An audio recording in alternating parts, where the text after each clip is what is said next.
ஸ்ருதி, நம்ம அஞ்சலி இங்க எங்கேயாவது பாத்தீங்களா? இல்ல சார். கண்டிப்பா இங்க எங்கேயும் பாக்கலையா சார்? ஹாஸ்பிட்டல் ஃபுல்லா தேடிட்டோம். அஞ்சலி எங்க போனான்னு தெரியலையே. மாமா, அஞ்சலி கிடைச்சாலா இல்லையா? இல்ல ஸ்வேதா, இப்போ வரைக்கும் நானும் சொல்றோம், எல்லா இடத்துலயும் தேடிக்கிட்டு தான் இருக்கோம். அவ எங்க இருக்கானே தெரியல.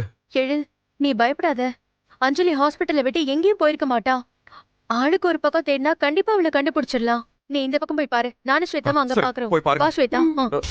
அஞ்சலி, அஞ்சலி.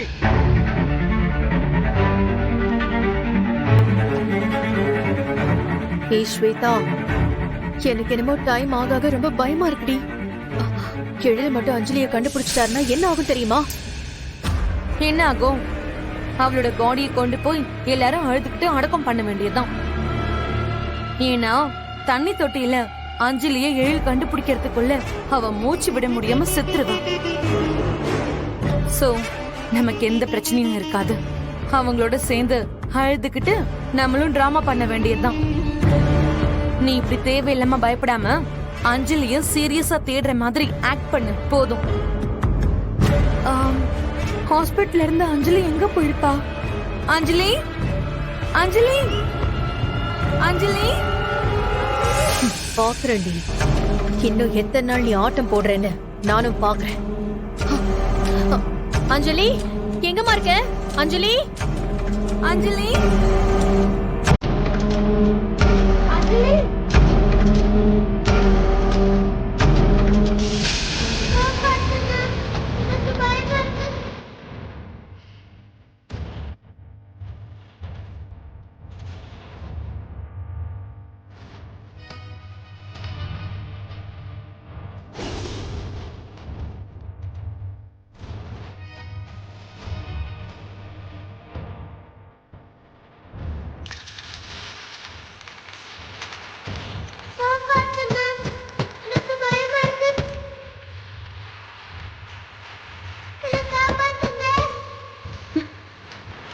என்ன என்னாச்சு? திடீர்னு மனசு ஏதோ பதட்டமா இருக்கு. ஏதோ தப்பு நடக்க போற மாதிரி தோணுது. என் குழந்தைங்களுக்கு எதுவும் பிரச்சனையா? எதுக்கு இப்ப நீங்களும் டென்ஷன் ஆகுற? டென்ஷன் ஆகாம இந்த ஹாஸ்பிட்டல்ல இருக்கிறவங்க எல்லாம் எவ்வளவு பெரிய டாக்டர்ஸ் தெரியுமா? எனக்கு என்னமோ அஞ்சலியை இவங்க காப்பாத்திடுவாங்கன்னு தோணுது. அப்படி மட்டும் ஏதாவது நடந்துச்சோ அவ்வளவுதான். அஞ்சலி உன்னை பத்தி எல்லா உண்மையையும் எழில்கிட்ட சொல்லிடுவா. அதுக்கப்புறம் உன் நிலைமை என்ன ஆகும் தெரியுமா? இங்க பாரு, தேவையில்லாம பயந்துட்டு இருக்காத. அஞ்சலி கண்டிப்பா கண்ணு முழிக்க மாட்டா. அப்படி ஒருவேளை கண்ணு முழிச்சாலும் என்னை பத்தி பேச அவ வாயை திறக்க மாட்டா. அதுக்குள்ள அவ கதையை நான் முடிச்சிடுறேன். ஏய், என்னடி ஓவர் கான்பிடன்ஸ்ல பேசிக்கிட்டு இருக்க? சுத்தி எத்தனை பேர் இருக்காங்கன்னு தெரியும்ல. நீ அஞ்சலிய நெருங்கவே முடியாது. இதுல கொலை பண்றத பத்தி வேற யோசிக்கிறியா? அது ஏன் பிரச்சனை, நான் பாத்துக்கிறேன். நீ எனக்காக ஒண்ணு மட்டும் பண்ணு. ஏழோட ஃபேமிலி மொத்தமா இங்க இருந்து கொஞ்சம் அவிவா கூட்டிட்டு போயிடு. மத்ததெல்லாம் நான் பாத்துக்கிறேன். என்னமோ சொல்ற. எனக்கு உன்னை நம்புறது தவிர வேற வழியே இல்ல. நீ பண்ண இந்த கிறுக்குத்தனத்தால உன்னோட சேர்ந்து நானும்ல மாட்டுவேன். இங்க பாரு, நான் எப்படியாவது பேசி மொத்த குடும்பத்தையும் ஐசியூ வார்ட்ல இருந்து தூரமா கூட்டிட்டு போறேன். நீ ரொம்ப டைம் எடுக்காம சீக்கிரமா வேலையை முடிச்சிடணும். அதெல்லாம் நான் கரெக்டா முடிச்சிடுவேன். கடவுளே, நாங்க யாருக்கும் எந்த கெடுதலும் பண்ணது இல்லையே. எங்களுக்கு ஏன் இவ்வளவு பெரிய தண்டனையை கொடுத்திருக்க?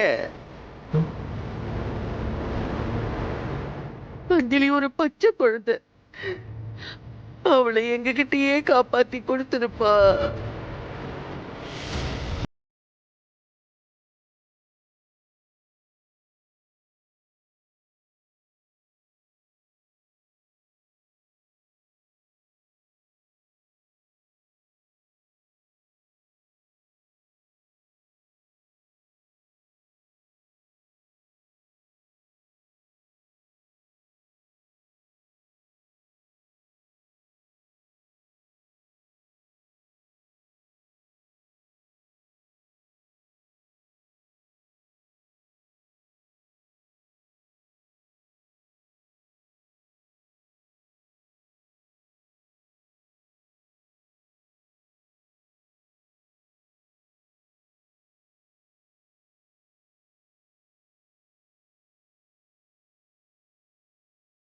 இப்பதான் கொஞ்சம் கொஞ்சமா சரியாயிட்டு இருக்கு. அவங்க இப்படி தொடர்ந்து அழுதுகிட்டே இருந்தாங்கன்னா அவங்களுக்கும் ஏதாவது ப்ராப்ளம் ஆயிடும். அங்க பாரு, அபி, கவின், காவியாலாம் எப்படி அழுகுறாங்கன்னு.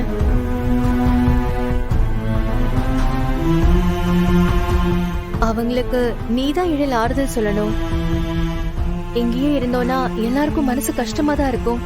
கொஞ்சம் அவைவா போய் வெயிட் பண்ணலாவா? ஐயா, மனோகரி அம்மா சொல்றதும் கரெக்டு தாங்கய்யா. நாம எல்லாருமே கொஞ்சம் வெளியே போய் நிக்கலாங்கய்யா. வாங்கய்யா.